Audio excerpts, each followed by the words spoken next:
Okay, hello, good evening, wonderful proprietors, school heads, distinguished ladies and gentlemen.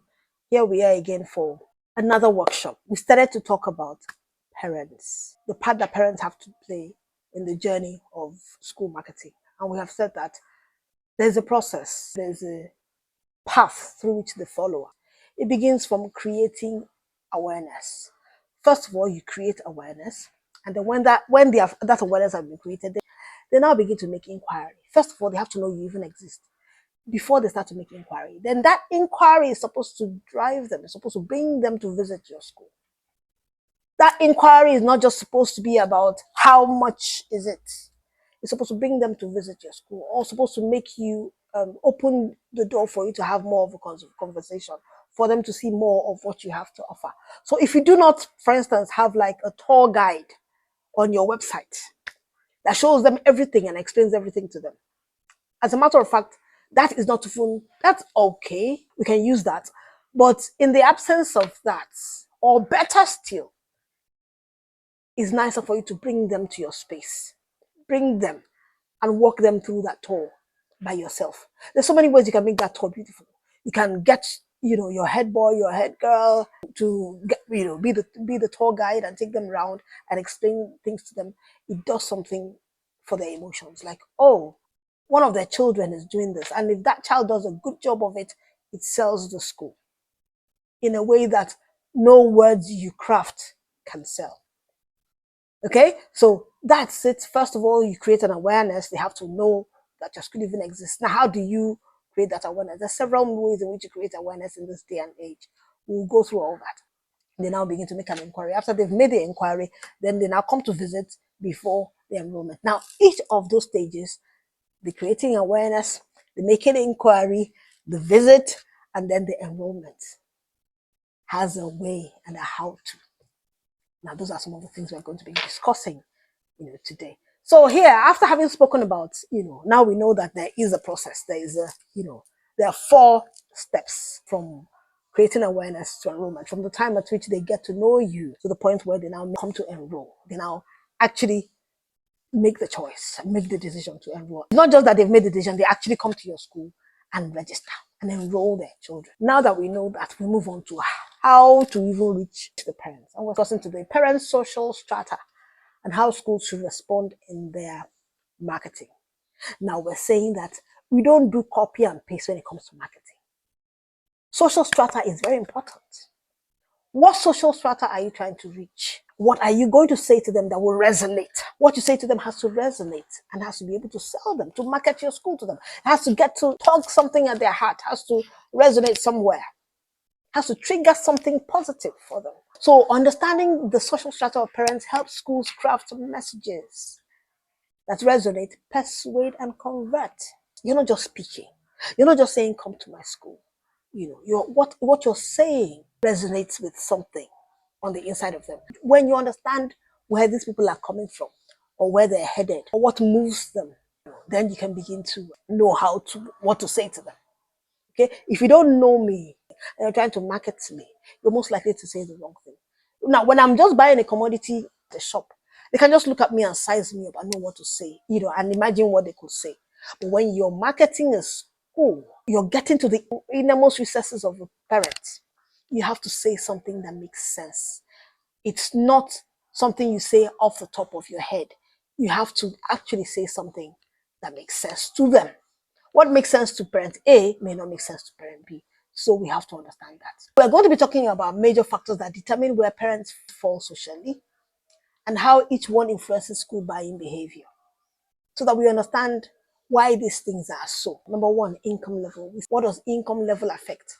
The level of income at which each parent is. It affects their ability to afford tuition and extras. So you can increase your fees or your offers as much as you like. If your parents cannot afford it, if their income level cannot handle it, then you're just wasting your time. No matter how much they like those things, they're not going to steal to stay at your school. They will finally make the decision for something less if they have to. If there's a way they can find money to make it up, fine. But if it becomes too, overwhelming for them, they are going to leave.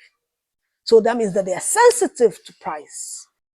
It will affect the parents' sensitivity to price. It will affect their expectations about facilities, teaching quality, and extracurricular, depending on what income strata they're coming from. Their income strata will dictate for them what they're able to afford and what they're able to insist on. So their expectations, about your facilities, your teaching quality, extracurricular, will all be affected by their income strata. So what that means for your marketing is high income parents respond to messages about premium experience, exclusivity. Oh, we're traveling to the Bahamas. We're traveling to Italy to see different types of architecture. We'll travel to Italy for a visit. If it's high income parents, that kind of exclusivity says something to them, resonates with them, persuades them, and converts them.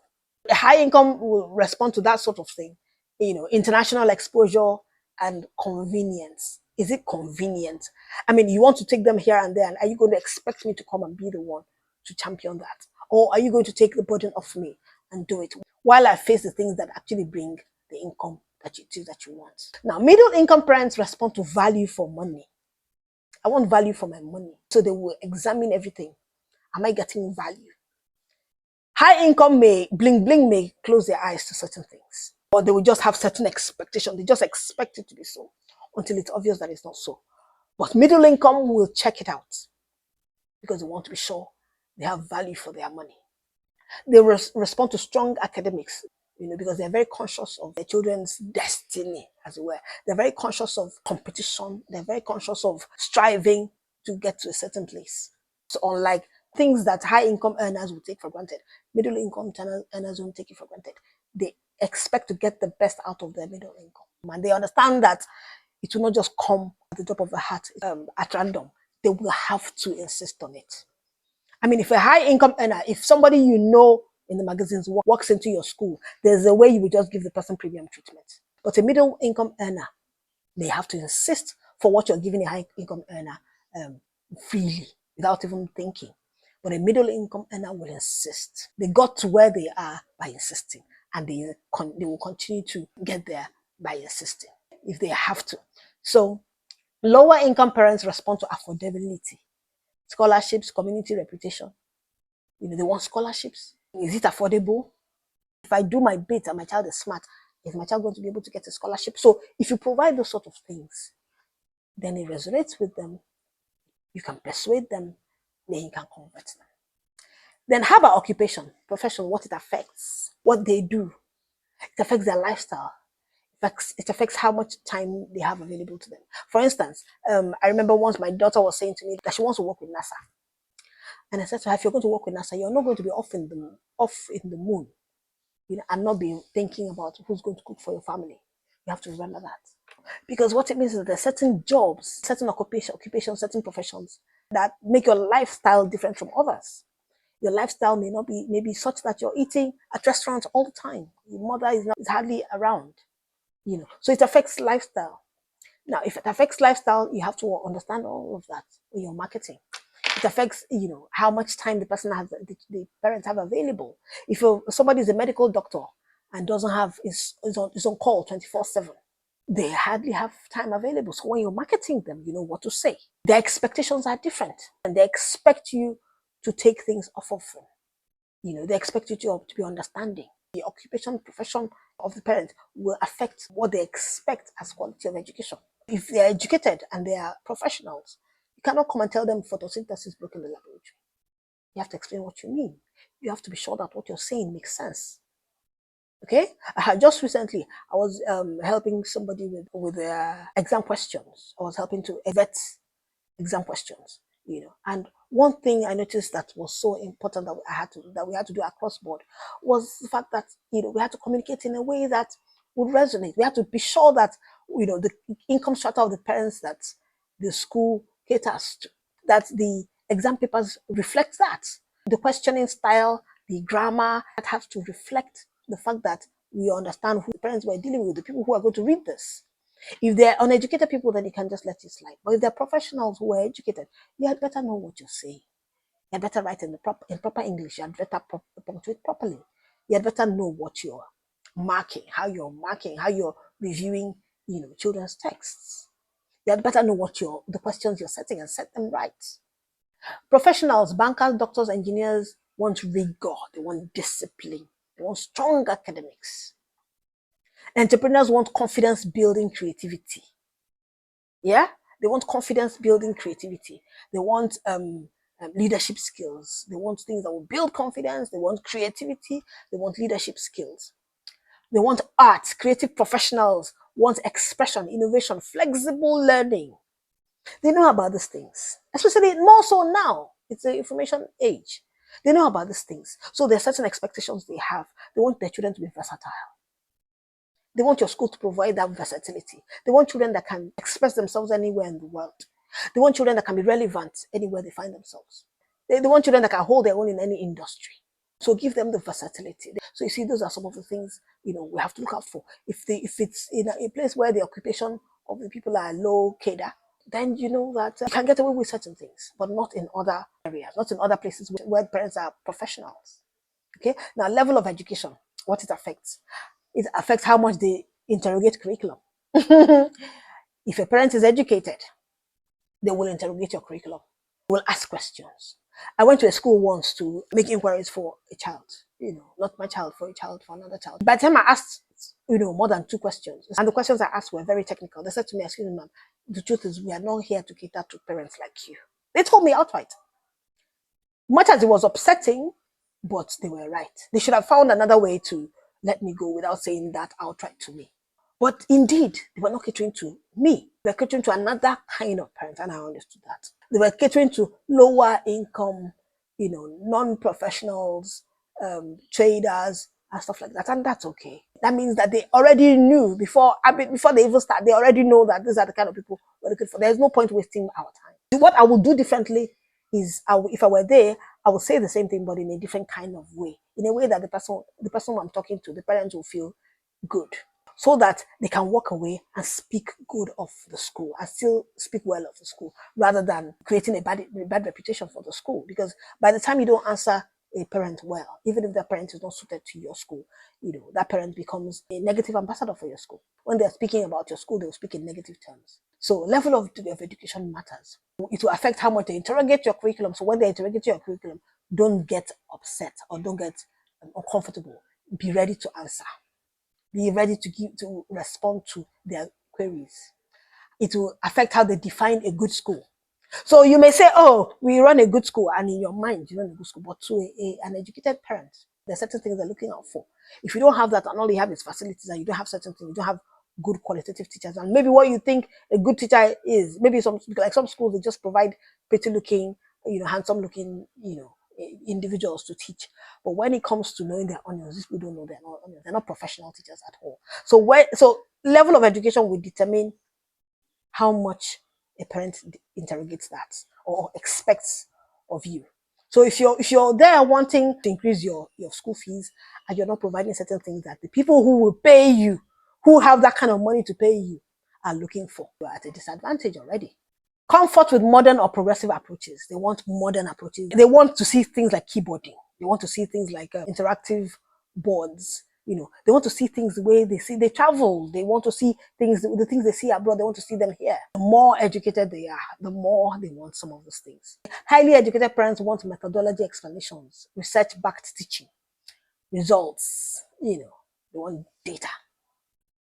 Highly educated parents, they will ask questions. What methodology are you using? Be ready to answer.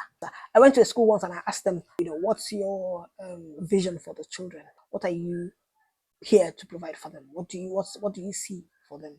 And they said to me, our duty is to make sure they pass SSCE and our children go to university. And I'm like, if that is it, then you're catering to low income, lower cadre parents. Because for those ones, when they hear that, they go, wow.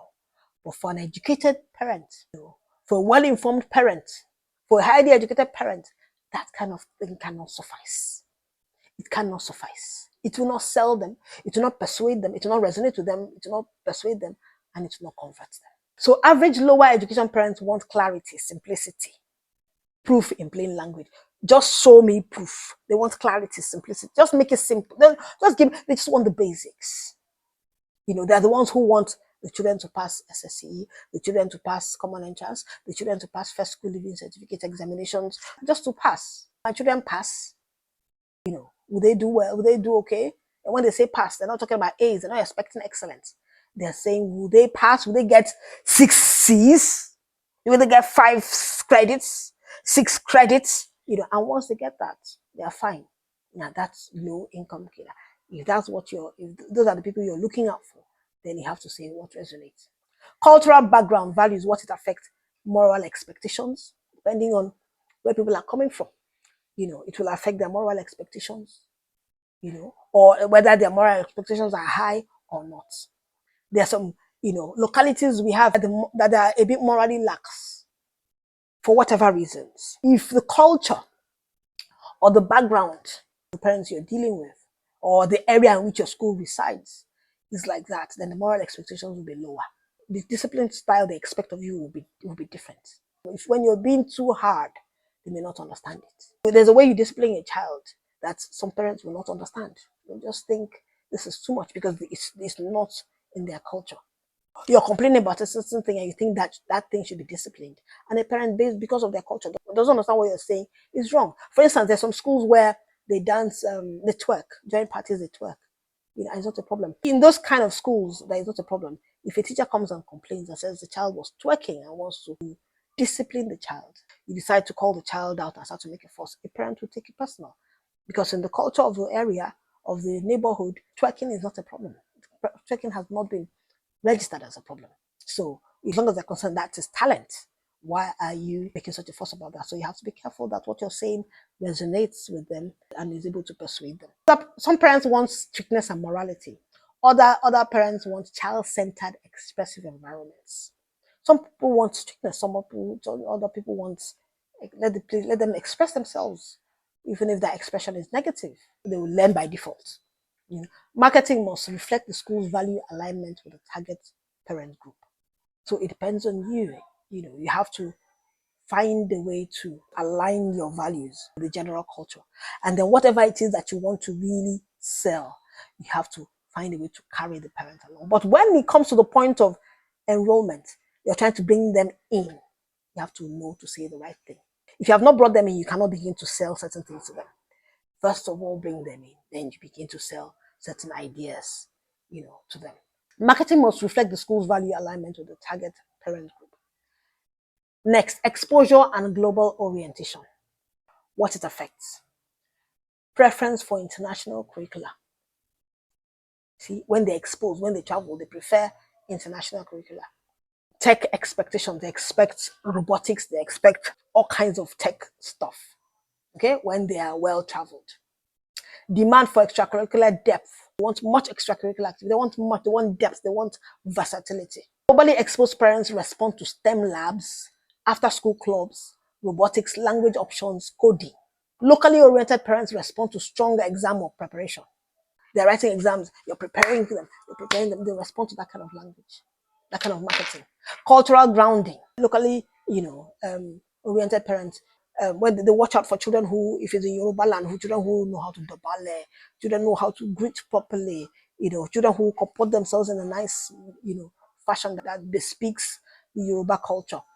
Children who, although they speak English, they also, speak proper Yoruba.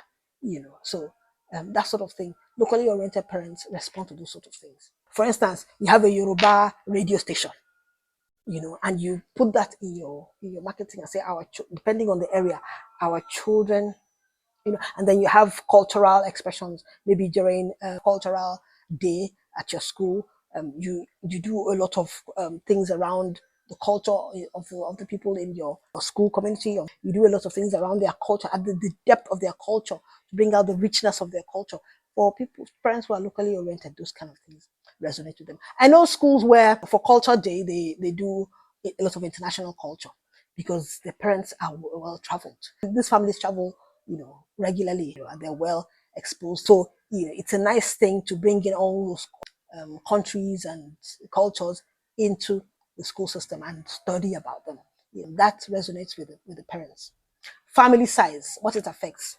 Total education budget per child. That's obvious now. A big family will not be able to afford to pay so much, you know, just for education alone. Community perception, social identity, what it affects, where they want to be seen sending their child. It's based on the perception, how the community perceives you.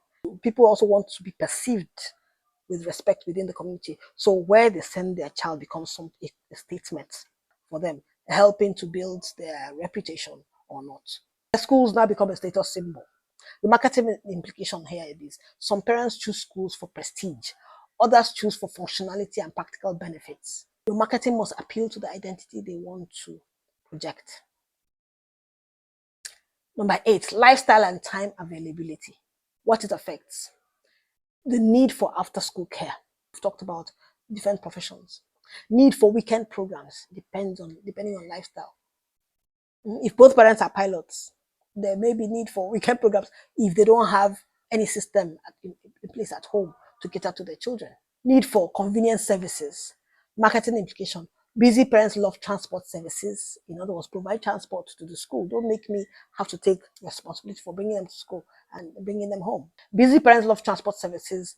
App-based communication. Use WhatsApp, please. And most parents these days are busy, especially in Lagos. If it's not in Lagos and you live in a climate that is a little slower, your communication may be different.